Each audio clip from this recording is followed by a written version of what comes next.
Good afternoon everybody. তো আজকে আমরা আলোচনা করব ইভিএস এর প্রথম ক্লাস। তো আমরা ক্লাস 5 দিয়ে শুরু করব, কারণ তোমাদেরকে এর আগেই বলেছি যে পর্ষদ প্রাইমারির জন্য কোন বই থেকে কীরকম প্রশ্ন হুবহু কমন তুলছে। তো আমরা সেইভাবেই প্রিপারেশন করব, খুবই অল্প দিনে খুবই অল্প সময়ের মধ্যে কিন্তু তোমাদেরকে ভালো রেজাল্ট করানোই আমার দায়িত্ব। তো আমরা আজকে আলোচনা করব ইভিএস এর আজকে প্রথম চ্যাপ্টার, সেটা হচ্ছে কি শরীর। আমাদের যে শরীর সেটা নিয়ে আলোচনা করব। তো দেখো, আমাদের যে শরীর রয়েছে অর্থাৎ হিউম্যান বডি, তো হিউম্যান বডি যে আমাদের শরীর পুরোটা আবৃত কি দ্বারা, পুরোটাই কিন্তু আমাদের চামড়া দ্বারা কিন্তু ঢাকা থাকে। তাহলে চামড়ার কাজ কি? চামড়ার কাজ হচ্ছে আমাদের যে শরীর সেটাকে কি করা, বাইরের বিভিন্ন আঘাত থেকে রক্ষা করা, তাই তো। কিন্তু আগেকার দিনে মানুষ কি করতো, এই চামড়ার বিভিন্ন দ্রব্য ব্যবহার করত, যেমন জুতো, চামড়ার হচ্ছে কি বেল্ট, এছাড়া চামড়ার বিভিন্ন থলি। এছাড়াও কি করতো, মানুষ কিন্তু এক জায়গা থেকে আরেক জায়গায় জল নিয়ে যাওয়ার জন্য কিন্তু চামড়ার বিভিন্ন থলি কিন্তু ব্যবহার হতো। কিন্তু পরবর্তী টাইম মানুষ ধীরে ধীরে বুঝতে শিখলো এবং তারা কিন্তু চামড়ার ব্যবহার কমাতে শুরু করলো। ঠিক আছে, কেন তারা চামড়ার ব্যবহার কমাতে শুরু করলো? যেগুলো বলছি প্রত্যেকটা জিনিস কিন্তু পরীক্ষার জন্য ইম্পর্টেন্ট। কারণ তারা জানতে পারলো যে চামড়া যদি আমরা রেগুলার ব্যবহার করতে থাকি, তাহলে কিন্তু পশু যে রয়েছে অর্থাৎ যে কোনো পশুর চামড়া দিয়েই তো আমরা এই সমস্ত জিনিস তৈরি করছি, সেইগুলো আস্তে আস্তে মারা যাওয়ার সম্মুখীন হচ্ছে, অর্থাৎ সেইগুলোর অস্তিত্ব বিলোপ হবে। এছাড়াও চামড়া কি করে, বিভিন্ন ধরনের রোগ জীবাণু ছড়ায়। এছাড়া পরিবেশ দূষণ ঘটায় কিন্তু চামড়া। সেই কারণে মানুষ কিন্তু ধীরে ধীরে এই চামড়ার ব্যবহারটাকে কমাতে শুরু করে। আরেকটা জিনিস মনে রাখবে যে আমাদের যে সমস্ত প্রাণী রয়েছে সব থেকে গন্ডারের চামড়া হচ্ছে সব থেকে মোটা বা পুরু, ঠিক আছে। আর মানুষের শরীরের সব থেকে বড় অঙ্গের নাম কি যদি আছে, তাহলে মানুষের শরীরের সব থেকে বড় অঙ্গের নাম হচ্ছে কি চামড়া। ওকে, দেখো এই চামড়াকে কি বলা হয়, শরীরের বর্ম বলা হয়। এই চামড়াকে শরীরের বর্ম বলা হয় কেন? দেখো, তো আমরা জানি, দেখবে সিনেমাতে দেখতে পাই যখন যুদ্ধ করে, মানে রাজারা যখন যুদ্ধ করে বা রাজার যে বিভিন্ন সেনাবাহিনীরা যুদ্ধ করে, হাতে কি থাকে, একটা তরবারি থাকে, থাকে তো। আর অন্য হাতে কি থাকে, একটা ঢাল থাকে, গোল মতন একটা কি থাকে, ঢাল থাকে না, এরকম একটা ঢাল থাকে এরকম। তো এইখানে যে হাত দিয়ে ধরে তারপরে অস্ত্র দিয়ে লড়াই করে। তো আগেকার দিনে মানুষ এই গন্ডারের চামড়া দিয়ে ঢাল তৈরি করতো, তাই এটাকে বলা হয় কি শরীরের বর্ম বলা হতো। বর্ম কথার অর্থ কি, প্রোটেক্টর, অর্থাৎ বাইরে আঘাত থেকে যে রক্ষা করে, বোঝা গেছে। এছাড়াও এই চামড়ার কাজ কি, এই যে আমাদের যে সূর্যরশ্মি, সেই সূর্যরশ্মিতে কি থাকে, অতিবেগুনি রশ্মি রয়েছে, ইউভি রে। সেই সূর্যরশ্মি যদি আমাদের শরীরের মানে সরাসরিভাবে প্রবেশ করতো আমাদের শরীরের ভেতরে, তাহলে আমাদের শরীরের ভেতরে কিন্তু অনেক ধরনের রোগ হতে পারতো। এই চামড়া কি করছে, ওই ইউভি রশ্মিকে প্রোটেক্ট করছে, যার ফলে আমাদেরকে কিন্তু বিভিন্ন রোগের হাত থেকে কিন্তু এই চামড়া কিন্তু আমাদেরকে বাঁচায়, ঠিক আছে। আর এই চামড়ার কাজ কি, এই চামড়ার কাজ কি শুধুমাত্র আঘাত থেকে বাঁচানো নয়, এই চামড়ার কাজ হচ্ছে আমাদের শরীরের ভেতরে যে শিরা, ধমনী, মাংসপেশি, অস্থি সব রয়েছে সেগুলোকে ঢেকে রাখা, এটাও কিন্তু চামড়ার এক ধরনের কাজ। আগেকার দিনে দেখো, এখানে বলছে আগেকার দিনে যখন যুদ্ধ হতো, যুদ্ধের সময় কিন্তু চামড়ার ব্যবহার করা হতো, ঠিক আছে। অর্থাৎ গন্ডারের চামড়া দিয়ে কিন্তু আগে পোশাক বানানো হতো বা ঢাল বানানো হতো, ঠিক আছে, এগুলো কিন্তু মনে রাখবে। ওকে, তারপরে দেখো আরো একটা জিনিস বলছে এখানে,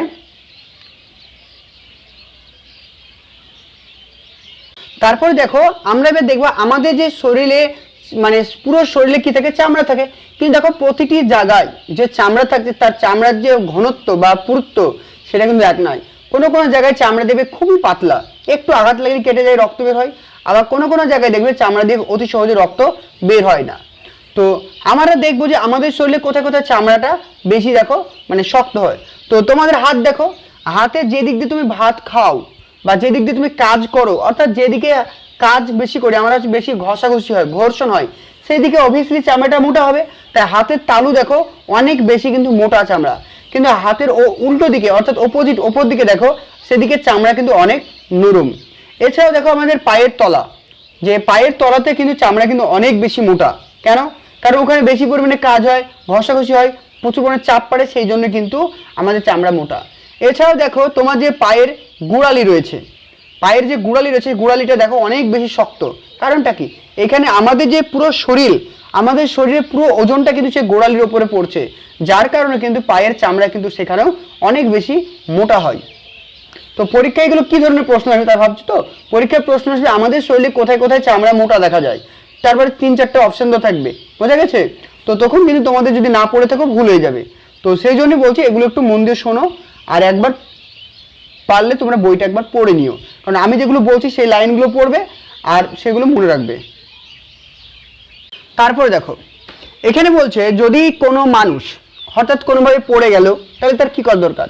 যদি আমি পড়ে যাই, দেখো এখানে এই যে বালকটা পড়ে গেছে অর্থাৎ ছেলেটা পড়ে গেছে, এখানে দেখো আর ছিঁড়ে গেছে, এখানে ছিঁড়ে গেছে, তো তোমার কি করা উচিত? সঙ্গে সঙ্গে এগুলো প্রশ্ন আসবে। তুমি ধরো কোনো একটা বিদ্যালয়ের শিক্ষিকা, তোমার বিদ্যালয়ের একজন ক্লাস 3-র একজন ছাত্রী খেলাধুলা করতে গিয়ে পড়ে গেছে, তুমি একজন শিক্ষিকা হিসেবে প্রথম দায়িত্ব কি? তাকে হাসপাতাল নিয়ে যাওয়া, তাকে তার মানে মানে যেখানে ছিঁড়েছে সেখানে কোনো ওষুধ লাগিয়ে দেওয়া, বা তার সেখানে কোনো বরফ লাগিয়ে দেওয়া, বা সেখানে সঙ্গে সঙ্গে কি জল লাগিয়ে দেওয়া, এগুলোই তো অপশান থাকবে, ঠিক আছে? তো সেইভাবেই বলছি, এগুলো খুব ইম্পর্টেন্ট, মানে সোজা মনে হলেও কিন্তু পরীক্ষা প্রশ্ন থাকবে। তো একটা বাচ্চা বা কোনো একটা মানুষ যদি আঘাত পায় তাহলে সেখানে কি হয়, চামড়াটা তার ছিঁড়ে যায় বা কেটে যায়, যার ফলে সেখানে কিন্তু রক্ত পড়ে। তো আমাদের ত্বকের কিন্তু দুটো স্তর রয়েছে, এই একটা স্তর আর এই একটা স্তর। এই যে ওপরের স্তরে কিন্তু কোনো রকম কি থাকে না, রক্ত থাকে না, এখানে একটা জলীয় পদার্থ থাকে, আর চামড়ার ভেতরের দিকে কি থাকে, রক্ত থাকে। তাই ওপরে দেখবে হালকা ছিঁড়ে গেলে কিন্তু রক্ত বের হয় না, হালকা হালকা জল বের হয়। তো যদি কোনো মানুষ আবার দেখবে যদি হঠাৎ কোনো জায়গায় আগুনে যদি ছ্যাঁকা লাগে অর্থাৎ আগুনে যদি পুড়ে যায়, তবে সেখানে প্রচন্ড পরিমাণে জ্বালা করে। যদি কেউ আগুনে পুড়ে যায় বা আগুন লাগে তাহলে আমি কি করব, সঙ্গে সঙ্গে তার ওই জায়গাটিকে আমি কি করব, ঠান্ডা জল দেবো, অর্থাৎ কি ঠান্ডা জলে হাত থেকে চুবিয়ে রাখবো, বা সেখানে যদি আমি কোনো বরফ পাই বরফ আমি লাগিয়ে দেবো। কারণটা কি? কারণটা হচ্ছে যদি চামড়ার এই ওপরে ত্বকে আগুনের তাপ লাগে তাহলে ওই তাপটা কিন্তু আমাদের এই ভেতরে ত্বকে চলে যেতে পারে। যদি আমরা জল দিই তাহলে এই যে তাপটা জল শোষণ করে নেবে, শোষণ করে নেওয়ার ফলে ভেতরের দিকে কিন্তু আর তাপটা যেতে পারবে না, ফলে আমাদের ভেতরের দিকে ত্বকের কিন্তু কোনো রকম ক্ষতি হবে না, যার কারণে কিন্তু ব্যথা বা যন্ত্রণা কিন্তু অনেকটাই কম হবে। বুঝা গেছে? তাহলে যদি কোনো পুড়ে যায়, পুড়ে গেলে কি করতে হবে, সঙ্গে সঙ্গে ওই ওই জায়গাটিতে আমাকে কি করতে হবে, হতে পারে আমাকে ঠান্ডা জলে হাত থেকে চুবিয়ে রাখতে হবে, পাটাকে চুবিয়ে রাখতে হবে, বা ঠান্ডা জল দিতে হবে, বা বরফ দিতে হবে, বা বরফের মধ্যে মানে ঢুকিয়ে রাখতে হবে, এগুলো অর্থাৎ ঠান্ডা জিনিস তোমাকে এখানে স্পর্শ করাতে হবে। ওকে, তারপর দেখো কোঁকড়ানো আর কালো, এই জিনিসটা দেখো, দেখবে আমরা যখন ইয়ং থাকি, দেখবে আমরা যখন ইয়ং থাকি তখন কি হয়, আমাদের যে ত্বক, যে আমাদের যে চামড়া, সেটা কি অনেক বেশি টান হয়, একদম সুন্দর হয়। যখন ধীরে ধীরে একটা মানুষ কি হয়, মানে বয়স্ক দিকে যায় অর্থাৎ বৃদ্ধ হতে শুরু করে, তখন কিন্তু দেখবে তার চামড়া কিন্তু অনেকটা বেশি কি হয়, ঝোলা ঝোলা হয়ে যায় বা লুজ টাইপের হয়ে যায়। কেন? কারণ আমরা মানে ইয়ং সময়ে আমাদের শরীর যত বড় থাকে, আমরা বৃদ্ধ হলে আমাদের শরীরটা ধীরে ধীরে কি হয়, ছোট হয়ে যায়। ছোট হয়ে যায় ঠিকই, আমাদের শরীরটা, আমাদের মাংসপেশি বা এগুলো মাংসপেশি বা মাংসটা কি হয়, কমে যায় আমাদের শরীরে, আমরা রোগা হয়ে যায়। কিন্তু যে আমাদের চামড়া সেটা তো ছোট হয় না, আমাদের চামড়া কি হয়, তখন কি হয়, ঢিলা ঢিলা হয়ে যায়, লুজ হয়ে যায়, সেজন্য দেখতে খারাপ লাগে, জোড়ো জোড়ো হয়ে যায়। আর একটা জিনিস কি, মানুষ যদি কোনো একটা রোগা মানুষ হঠাৎ করে মোটা হয়ে গেল, কোনো কারণে মোটা হয়ে গেল, আবার কিছুদিন পর যদি সে আবার রোগা হয়ে যায়, সেক্ষেত্রেও কিন্তু মানুষের চামড়া কিন্তু কি হয়, ঢিলা ঢিলা হয়ে যায় বা কুচকানো হয়ে যায়, এগুলো কিন্তু মাথায় রাখবে। তো আরেকটা জিনিস দেখো, আমাদের যে শরীর রয়েছে, সেই শরীরে কারোর রং কি ফর্সা হয়, বা কারোর শরীরের রং কি হয়, কালো হয়। তো এই যে শরীরের রং কালো হওয়ার কারণ কি, শরীরের রং কালো হওয়ার মেন কারণ হচ্ছে কি, মেলানিন। তো মেলানিন কি, মেলানিন হচ্ছে এক ধরনের একটা হরমোন জাতীয় প্রোটিন, ঠিক আছে, যেটা আমাদের ব্রেনের পিনিয়াল গ্ল্যান্ডগুলো আছে, আমাদের ব্রেনে একটা গ্ল্যান্ড রয়েছে, অন্তঃক্ষরা গ্রন্থি রয়েছে, সেটার নাম হচ্ছে কি, পিনিয়াল গ্ল্যান্ড। সেই পিনিয়াল গ্ল্যান্ড কিন্তু এই মেলানিন ক্ষরণ করে, যার ফলে আমাদের মানুষের শরীরের ত্বক কিন্তু কালো হয় বা আমাদের চুল কিন্তু কালো হয়। এই যে মেলানিন, এই মেলানিন কোথা থেকে তৈরি হয়, এই মেলানিন তৈরি হয় সূর্যের রশ্মি থেকে, অর্থাৎ সূর্যের রোদের যে থাকবে, এই জন্য দেখবে যারা চাকরিজীবী তাদের ত্বক কিন্তু অনেক ফর্সা, আর যারা হয়তো জমিতে কাজ করে, রাজমিস্ত্রি কাজ করে, রোদে পুড়ে পুড়ে কাজ করে, তারা দেখবে কালো প্রকৃতির হয়। কারণটা কি, তাদের শরীরে প্রচুর পরিমাণে মেলানিন তৈরি হয়, যার ফলে তাদের ত্বক কিন্তু অনেক বেশি কালো হয়। তাহলে কি মেলানিন ভালো আমাদের শরীরে? অবশ্যই ভালো, কারণ আমাদের শরীরে যত মেলানিন বেশি হবে, আমাদের ত্বক যত কালো হবে, আমাদের রোগ জীবাণু কিন্তু আমাদের শরীরে তত কম হবে। অর্থাৎ মেলানিন কি করে, ওই যে সূর্য রশ্মিতে বিভিন্ন ধরনের ইউভি রে আছে, যেটা থেকে আমাদের শরীরে বিভিন্ন ক্যান্সার হতে পারে, সেটা কিন্তু প্রোটেক্ট করে, সেটা কিন্তু বাধা দেয় কে, এই মেলানিন। ওকে, তাহলে মেলানিন কিন্তু আমাদের শরীরের জন্য কিন্তু খুবই একটা ভালো। এছাড়াও দেখবে আমাদের শরীরে কি হয়, অনেক জায়গায় মানে কিছু কিছু জায়গা থেকে ফর্সা হয়ে যায়, সাদা সাদা হয়ে যায়, বা আমরা একটু বয়স হলে কি হয়, আমাদের চুল কিন্তু সাদা হয়ে যায়। তার কারণ কি, আমাদের শরীরে মেলানিনের ঘাটতি দেখা যায়। কিসের মেলানিন কিভাবে ঘাটতি দেখা যায়? কারণ আমরা বিভিন্ন খাবার খাই না, অপুষ্টি হয়, বা আমাদের হরমোনজনিত অনেক সমস্যা, এই সমস্ত কারণে কিন্তু আমাদের কিন্তু মেলানিনের অভাব দেখা যায় আমাদের শরীরে, যার কারণে কিন্তু আমাদের শরীরে বিভিন্ন জায়গায় সাদা সাদা হয়ে যায় বা চুলগুলো সাদা হয়ে যায়। এছাড়াও যদি আমরা ভিটামিন ডি, তো ভিটামিন ডি এর একটা ন্যাচারাল সোর্স তোমরা প্রত্যেকে জানো যে সূর্যরশ্মি। তো তোমরা যদি প্রতিদিন সকালবেলায় কিছুটা হালকা মিটমিটে রোদে যদি তুমি বসে থাকো, তাহলে কিন্তু তোমার শরীরে কিন্তু ভিটামিন ডি উৎপন্ন হবে। তাহলে সকালবেলায় বসলে কিন্তু হবে, তার মানে তুমি যদি দুপুরবেলায় বসো কিন্তু হবে না। কারণটা কি? ওই যে দুপুরবেলায় যে রোদের তাপ, সেই তাপে কিন্তু ভিটামিন ডি কি হয়ে যায়? নষ্ট হয়ে যায়। অতিরিক্ত তাপে ভিটামিন ডি নষ্ট হয়ে যায়, যার ফলে কিন্তু অতিরিক্ত রোদে কিন্তু ভিটামিন ডি পাওয়া যায় না। মৃদু অর্থাৎ সকালের যে হালকা হালকা রোদ উঠে, সেই রোদে কিন্তু প্রচুর পরিমাণে ভিটামিন ডি থাকে।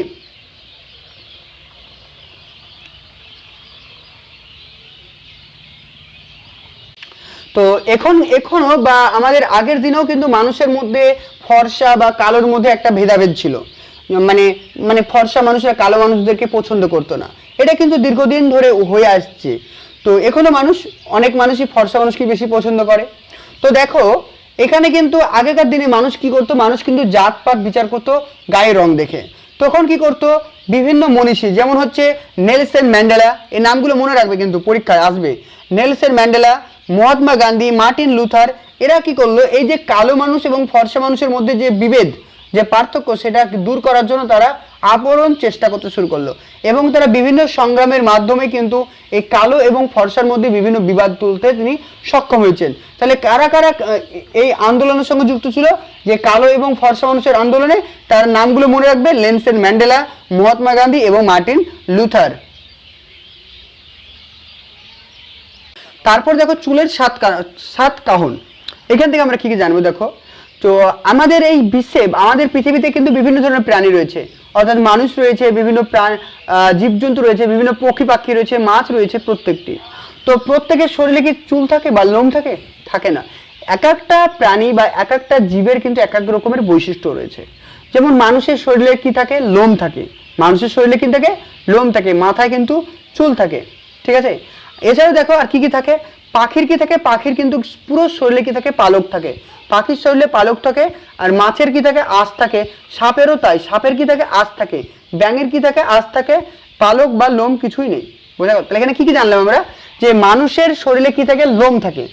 এগুলো কিন্তু পরীক্ষায় গত 2014 প্রাইমারি টেটে এসেছিল, তো আগামী দিন আসবে, এটা মাথায় রাখবে, সেভাবে পড়ো। তো পাখির গায়ে কি থাকে? পাখির গায়ে পালক থাকে। আর মানুষের শরীরে কি থাকে? লোম থাকে। মাছের আঁশ থাকে, সাপের আঁশ থাকে, ব্যাঙের আঁশ থাকে। ওকে, এগুলো কিন্তু মাথায় রাখবে। এছাড়াও দেখো মুরগি, বাড়িতে প্রত্যেকের মুরগি রয়েছে, মুরগির কি থাকে? পালক থাকে। ওকে, মুরগির শরীরে পুরো শরীরে কিন্তু পালক থাকে। এই পালক বা এই লোম বা এই চুল, এর কাজ কি? এর কাজ হচ্ছে যে আমাদের যে চামড়া রয়েছে, সে চামড়ার কাজ কি? আমাদের চামড়ার কাজ হচ্ছে আমাদের শরীরকে ঢেকে থাকা এবং বাইরের আঘাত থেকে আমাদের শরীরকে রক্ষা করা। ঠিক তেমনি আমাদের এই চামড়াকে রক্ষা করে কে, বা বাইরের আঘাত থেকে রক্ষা করে এই লোম বা পালক বা চুল। বুঝা গেছে? তো তারপর দেখো আমাদের শরীরে যে সমস্ত লোম, পালক, চুল সমস্ত রয়েছে, এগুলো কিন্তু চিরস্থায়ী নয়। মানে প্রকৃতির নিয়মে কিন্তু প্রতিদিন স্বাভাবিকভাবেই আমাদের শরীর থেকে আবার কি ঝরে পড়ে। আবার কিছু কিছু লোম বা পালক কি হয়? স্বাভাবিকভাবে কিন্তু নতুনভাবে জন্মায়। তো যত মানুষের বয়স বাড়ে, তত কিন্তু ধীরে ধীরে মানুষের শরীরে লোম বা চুলগুলো কি হয়? সাদা হয়ে যায়। তার কারণ কি? এর আগে বললাম যে মেলানিনের অভাব। তো আমাদের শরীরে যদি মেলানিনের অভাব দেখা যায়, তাহলে কিন্তু এই চুলের রং কিন্তু অনেকটাই সাদা হয়ে যায়। এবার দেখবো সজারুর কাঁটা। তো আমরা দেখো এখানে একটা যে জিনিসগুলো বলবো, তো দেখবে মানে বিড়াল, তো বিড়ালের দিকে মুখের দিকে দেখবে লম্বা লম্বা কি থাকে? গোঁফ থাকে। বিড়ালের গোঁফ থাকে, আর ছাগলের কি থাকে? দাড়ি। ঠিক আছে, এই লাইনটা খুব ভালো ইম্পর্টেন্ট মনে রাখবে। বিড়ালের গোঁফ দেখা যায় আর ছাগলের দাড়ি দেখা যায়। ঠিক আছে, কিন্তু এদের গোঁফ বা দাড়ি কিন্তু মানুষের মতন নয়, বা মানুষের মতন কিন্তু বাড়ে না। ঠিক আছে, এটা কিন্তু মাথায় রাখতে হবে। আর এছাড়া আরেকটা মাথায় রাখবে যে কাকাতুয়া। তো তোমরা কাকাতুয়া নিশ্চয়ই দেখেছো। কাকাতুয়ার মাথায় কি থাকে? ঝুঁটি থাকে। এই ঝুঁটিটা কি? এগুলো কি লোম, না পালক, না চুল? তো এটা হচ্ছে এক ধরনের কি? পালক। পাখির তো কি থাকবে? পালক থাকবে। তাই কাকাতুয়ার মাথায় যে ঝুঁটি থাকে, সেটাকে আমরা কি বলবো? পালক বলবো। তো এছাড়া দেখো এখানে কি দেখতে পাচ্ছ? এখানে একটা গন্ডার রয়েছে। তো গন্ডারের মাথায় কি রয়েছে? একটা খড়গ রয়েছে। তো গন্ডারের মাথায় এই যে খড়গ সেটা কিন্তু অনেক বেশি কি হয়, শক্ত হয়, খুব ধারালো হয়। এটা আসলে কি, এটা হচ্ছে এক ধরনের একটা চুল, ঠিক আছে। গন্ডারের যে খড়গ রয়েছে মাথায় সেটাকে বলা হয় কি, গন্ডারের চুল বলা হয়। তো আরেকটা দেখবে, আরেকটা প্রাণী তোমরা দেখতে পাবে সজারু। তো সজারুর মানে যে শরীরে কি থাকে, অনেক খাড়া খাড়া কি থাকে, অনেক শক্ত, মানে খুবই মানে লোম থাকে, কি থাকে, লোম থাকে। সজারুর শরীরে পুরো লোম থাকে, এগুলো কাটালো যুক্ত, মানে এগুলো হাত দিলে কিন্তু একদম কেটে যাবে, খুবই ধারালো, ঠিক আছে। তাহলে পুরো শরীরে মানে কাঁটাযুক্ত লোম দ্বারা ঢাকা থাকে কার, সেটা হচ্ছে কি সজারু। আর মানে এখানে একটা কোশ্চিন আছে যে গন্ডারের খড়গ আসলে কি, সেটা হচ্ছে কি এক ধরনের কি লোম। তারপর দেখো আমাদের যে আঙুল রয়েছে, দেখো হাতে বা পায়ে কি হয়, আঙুল আছে, সেই আঙুলকে আমাদের রক্ষা করছে কে, আমাদের আঙুলকে রক্ষা করছে আমাদেরকে নখ। তো নখ সাধারণত কি হয়, কেরাটিন প্রোটিন দ্বারা তৈরি। নখ কি দ্বারা তৈরি হয়, কেরাটিন প্রোটিন। তো নখ যদি কেটে যায় দেখবে সাধারণত আমাদের কিন্তু রক্ত বের হয় না, কিন্তু একটা ম্যাক্সিমাম লেভেল যদি পার করে যদি নখ কেটে যায় তবে কিন্তু আমাদের রক্ত বের হয়, ঠিক আছে। তো এই নখের কাজ কি, এই নখের কাজ হচ্ছে আমাদের যে আঙুল রয়েছে সেটাকে রক্ষা করা। 2 নম্বর কাজ হচ্ছে আমাদের ছোট ছোট ক্ষুদ্র ক্ষুদ্র জিনিসগুলোকে ধরতে পারা বা বিভিন্ন জিনিসকে তোলা, এগুলো হচ্ছে নখের এক একটা কাজ, ঠিক আছে। আর আরেকটা দেখবে অনেক সময় মানুষের কি হয়, নখ কিন্তু ফেটে যায়, যায় না, মাঝ বরাবর নখ ফেটে যায় বা নখ কিন্তু ফ্যাকসা হয়ে যায়। এর কারণ কি, কারণ হচ্ছে আমাদের শরীরে রক্তের পরিমাণ কিন্তু কমে যায়। অর্থাৎ যখন আমাদের শরীরে রক্তের পরিমাণটা কমে যাবে তখন আমরা তাকে কি বলবো, রক্ত অল্পতা বা হচ্ছে কি অ্যানিমিয়া বলবো। তো রক্ত অল্পতা বা অ্যানিমিয়া কিসের কারণে হয়, লোহার অভাবে। অর্থাৎ আমাদের শরীরে যে লোহা, অর্থাৎ লোহা বা আয়রনের অভাব যদি হয় তাহলে কিন্তু রক্ত অল্পতা দেখা দেয়। তাই নখ কিন্তু আমাদের শরীরে একটা ইম্পর্টেন্ট অঙ্গ এবং এটি আমাদের শরীরকে রক্ষা করে এবং বিভিন্ন কাজে সাহায্য করে। কিন্তু এই নখের ভেতরে যদি কোনো রকম নোংরা আবর্জনা ময়লা জন্মায় তাহলে কিন্তু সেখানে কিন্তু অনেক রকমের ইনফেকশন হয়, যার ফলে কিন্তু সেখানে অনেক রক্ত বা পুঁজ তৈরি হতে পারে। তারপর দেখো নরম নরম খাবার নিচে লুকানো তার নখ। তো অনেক অনেক প্রাণী রয়েছে যাদের নখ কিন্তু দেখা যায় না, সাধারণত ওদের নখগুলো কি থাকে, লুকানো অবস্থায় থাকে।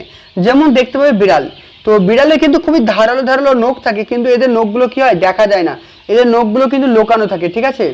আর আরেকটা জিনিস মনে রাখবে, এই যে কুকুরের কিন্তু প্রচুর পরিমাণে ধারালো নখ থাকে, কিন্তু কুকুরের নখগুলো কিন্তু লুকানো থাকে না, কুকুরের নখগুলো কিন্তু বের হয়েই থাকে, এটা কিন্তু মাথায় রাখবে।